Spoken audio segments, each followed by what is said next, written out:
Giogwit, hello. Welcome to the podcast series of the Center for Irish Studies at Villanova University. My name is Joseph Lennon, Emily C. Riley, Director of the Center. And I'm Jennifer Joyce, Associate Director and Curator of this series. We appreciate the support from our many donors, especially a generous grant from the Connolly Foundation. This podcast series aims to reflect aspects of Irish studies through the 9 different academic disciplines that are taught through Villanova's Center for Irish Studies. Our faculty and students will engage in discussions with distinguished thinkers, artists, writers, academics, political leaders, and other campus visitors. Thank you so much for listening. And if you are looking for more Irish Studies events, please join us virtually this year for a rich menu of programming. You can follow us on social media, find us at our website, or email us at irishstudies@villanova.edu.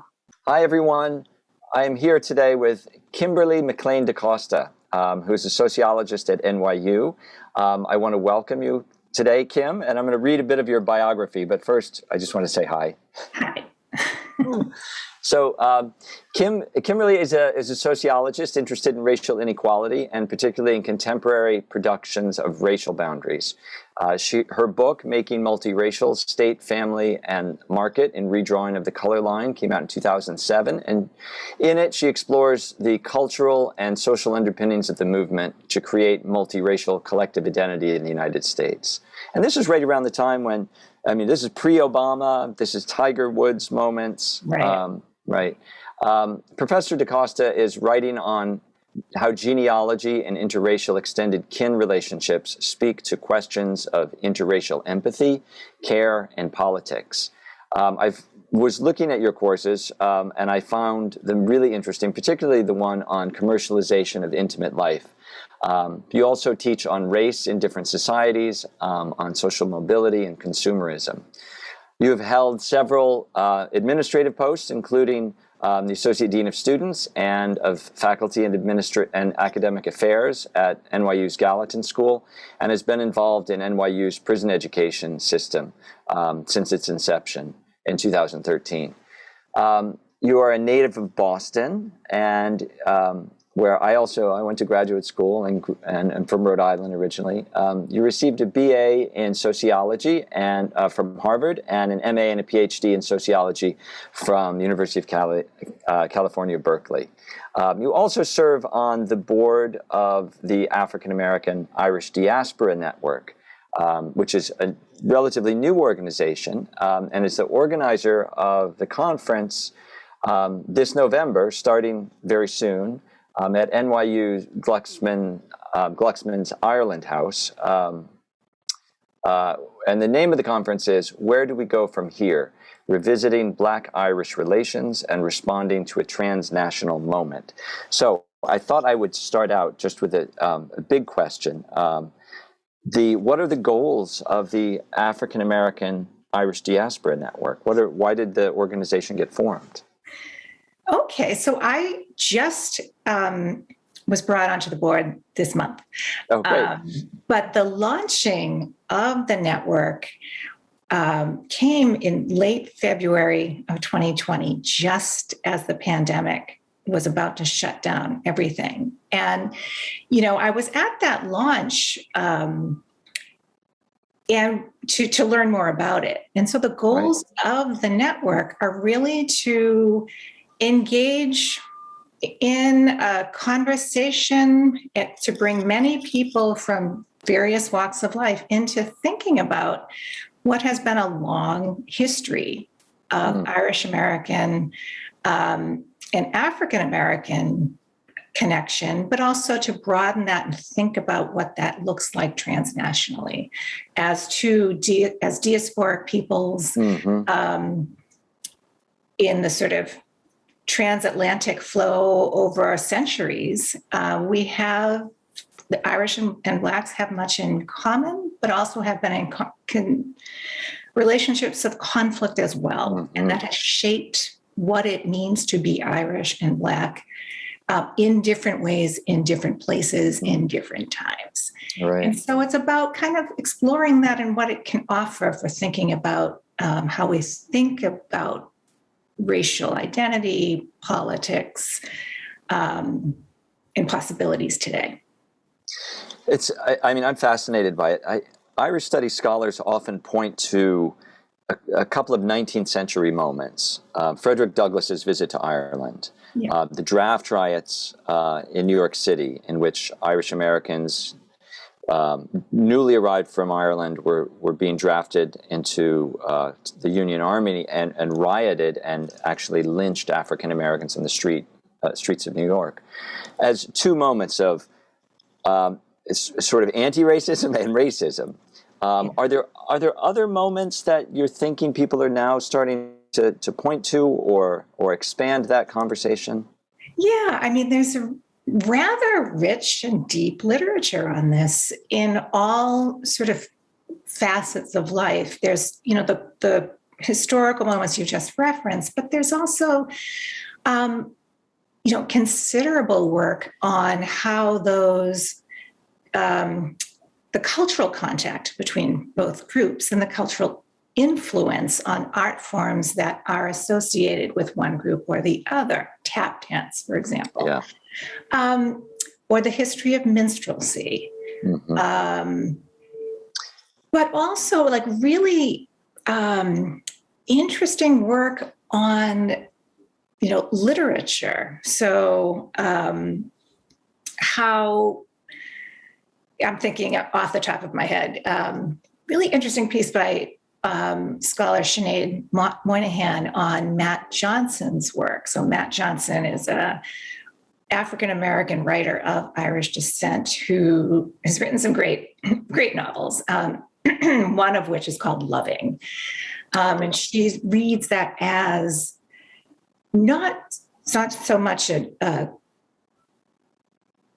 it's typically read in terms of like African-American literature or mixed race, critical mixed race kind of look at race, but she reads it as an Irish-American text in ways that I found really, really engaging and fruitful, right? I know that Lenny Sloan and Mick Maloney have done that wonderful work, right, on as you mentioned, on minstrelsy, on tap dance. Right, and they'll be a part of the conference along with Lauren Onke, who has a great book, Celtic Soul Brothers. I hope I'm saying that correctly. But she does such a rich analysis of the ways that Irish Americans and Irish in Ireland have sort of used the comparison of the experience of the Irish to Black people to kind of frame their own sense of ethnic identity in ways that, she has a really sharp critical analysis in ways that seem inappropriate, perhaps. Mm-hmm. But in other ways that seem sort of fruitful for thinking about, again, like how to get out of a really limited and narrow understanding of bounded separateness that prevents any kind of solidarity. It's interesting. I mean, people often point to that moment in the commitments where I am Black, I am proud, that sort of as a moment when Irish people make that identification, but at the same time, it seems rather absurd on another level, right? And without an understanding of the complex histories of race, Ireland is, of course, changing. Right. I mean, and Emma Dabbery, who's also going to be there and will be our Heimbold chair next semester, is writing about race in Ireland today. How is that? I mean, is that coming into the conversation as well? Not just about race in America, but also in Ireland. Yes, absolutely. And this is what we mean by that transnational moment, because, so much of what has spurred our interest, both Miriam Nyan Gray's and mine in doing this, owes itself to what's going on in Ireland. Even as what's going on in Ireland is being in some ways framed by what's going on here. And in most specifically, but not solely, George Floyd's murder, which catalyzed so much of the conversation that has, certainly grown over what race in America looks like today. So, for me personally, actually, it's what the Black and Irish folks who are doing in Ireland as it's sort of shown up in social media, and where it's really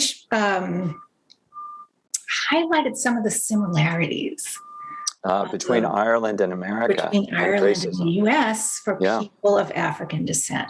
Right. Even as obviously the contexts are different. Yeah.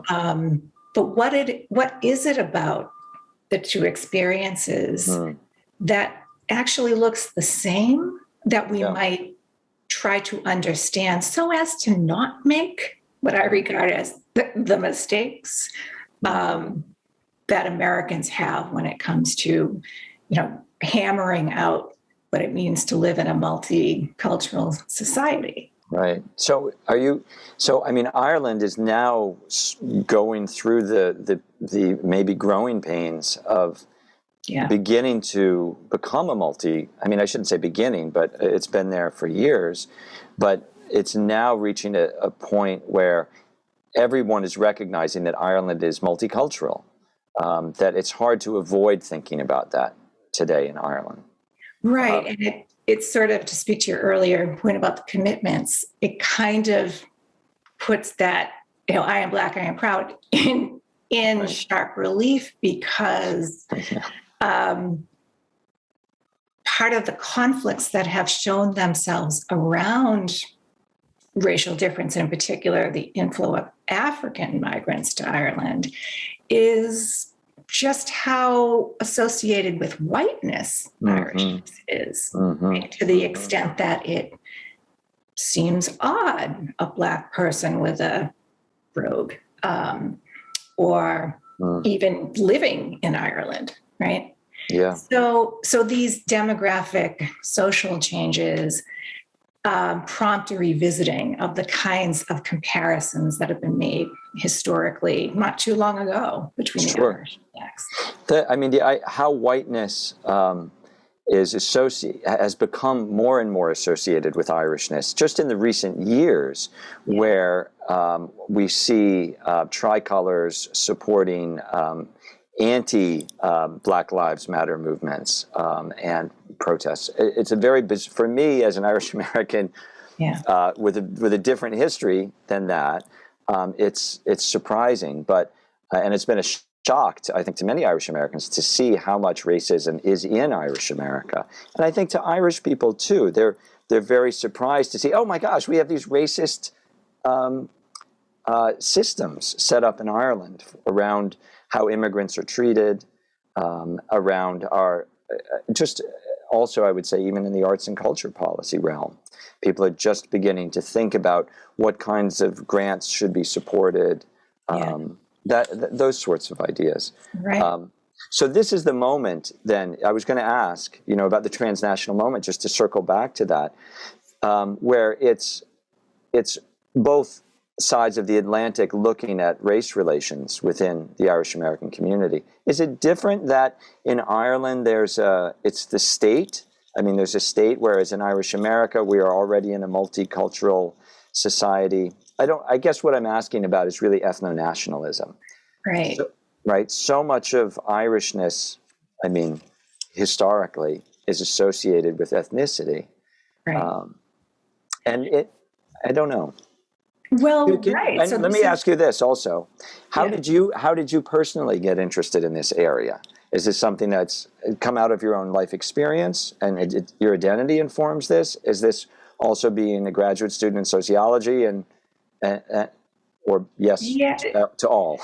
Well, it's funny. It seems like maybe just knowing my biography, kind of a natural outcome of my upbringing. Can you give us a bit about your biography? My mother's Irish American. My father is African American.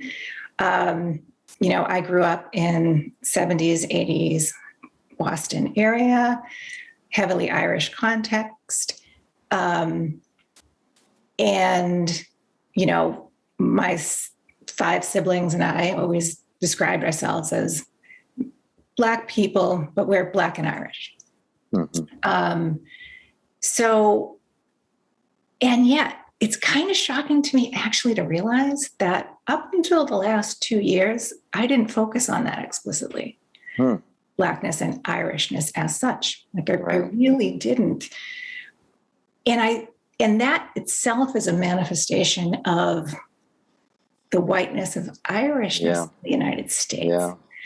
Is what seemed to me most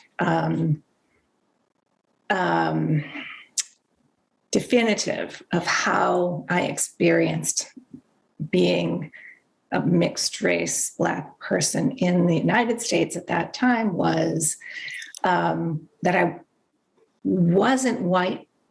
I am Black, and that distinction made the most difference. Wow. So the specificities of Irishness seemed, on some level to me as a young person, not specificities at all. They were just what white people were. Mm-hmm. And so what mattered more wasn't that because we all went to, Our Lady of the Rosary, or, all had these names, but that wasn't enough to make us all Irish. See what I'm saying? I do. It's really interesting to me also because I have seen how whiteness absorbs Irishness. And Irishness can very quickly disappear into whiteness. Yeah. As a category, as a grouping of people, as people's self-identity. And often, myself as an educator, I work to ask students, what is the difference between these? And students who are African American and Irish descent are often the ones who are the most cognizant of these differences. Yeah. Whereas kids who grow up with, just the privilege of nobody challenging your racial identity, of nobody saying to you, do you belong here? Right. Those sorts of things. I'm speaking also from my own background. I mean, there's an unawareness of that, of how race works in terms of absorbing and excluding at the same time. Absolutely. And so to me, in terms of my work, I was more interested in how it is that people believe these ideas so much, and they're so deeply held and consequential. But also, to me, given how I was raised in my context, how it is that these ideas change, right? So how it is that, were I born in another place, in another time, I would be categorized differently. It would have a different impact on what I could do or couldn't do, who I could marry, who I couldn't, what kind of occupation I could have. So that's what I was interested in. And then also the fact that growing up, there were, again, in, Boston suburbs, very few people who looked like me, not just that were Black, but were mixed. Right. And so when I began to kind of go out into the world as a young adult and see or finally meet people who actually shared that experience, it's like, oh, how did you make it through that? What was that like for you? and to know that, here we are, there was a generation of us now, 25 years after the Loving versus Virginia decision, who could speak for ourselves now. About what that was like. And there's a richness of experience there. There's also obviously the difficulties, but from just seeing how there's great energy and scholarly interest and student interest in these topics at this moment. And I'm just looking at other people who are at the conference, and I noticed that you close with a conversation with Ruth Nega, which is very exciting. Yeah. Right. So Loving and her as an actor in Loving and Passing, do you see in this moment a cause for optimism? I always want to say, let's move towards hope. We recognize the difficulties of the past and the present, but are there ways to move towards hope and mutual understanding in this? In this moment? Yeah, I mean, I tend toward the optimistic in this sense, while also I think being a realist. Yeah. But I think it's at its most basic level helpful for people to feel connected to others in meaningful ways. And one way we do that is having a way to understand the more difficult aspects of our lives in relationship to other people, right? Mm-hmm. So just merely by, having these conversations, I think help create a kind of sense of community around that helps us kind of work through, right? Other people have done this, other people do it this way. There's, we have a richer history than we thought. All of these things matter.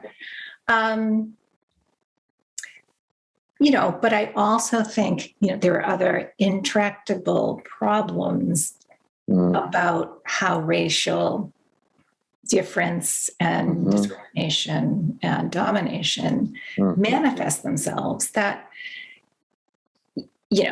conversations alone don't change, unless, of course, we begin to think about why it is we're often stuck in our ways of thinking about who we are racially or ethnically that prevent us from seeing our common interests, particularly for addressing those deep problems of inequality, poverty, et cetera.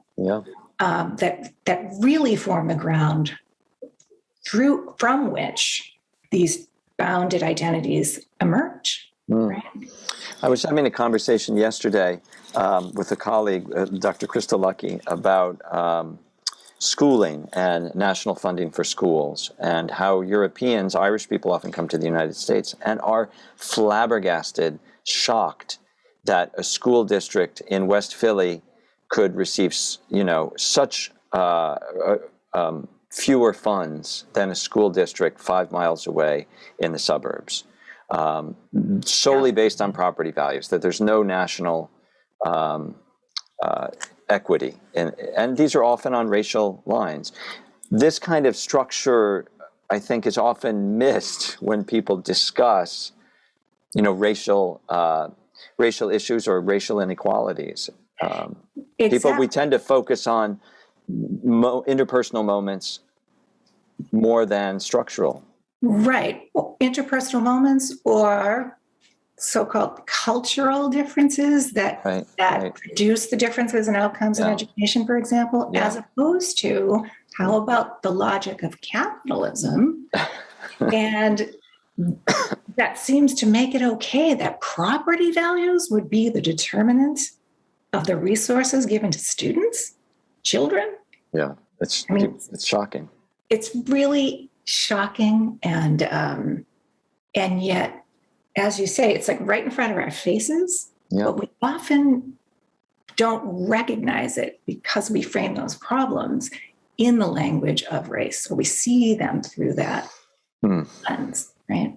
Yeah, and in culture in particular, I mean, that the part of the difficulties with multiculturalism and anti-racism and having those conversations is people, it seems, and perhaps people who have a harder time with phrases like critical race theory or these understandings have gotten comfortable with the idea of multiculturalism, but are not yet comfortable perhaps with the idea that racism is widespread, and it might not just be in your choice of words, but it might also be where you get to go to school. Right. I think there's a lot of problems with the way that the uptick in conversations about racism is unfolding. And in part, it's the anti-racist framework that suggests the remedies to our problems are about a moral internal reckoning.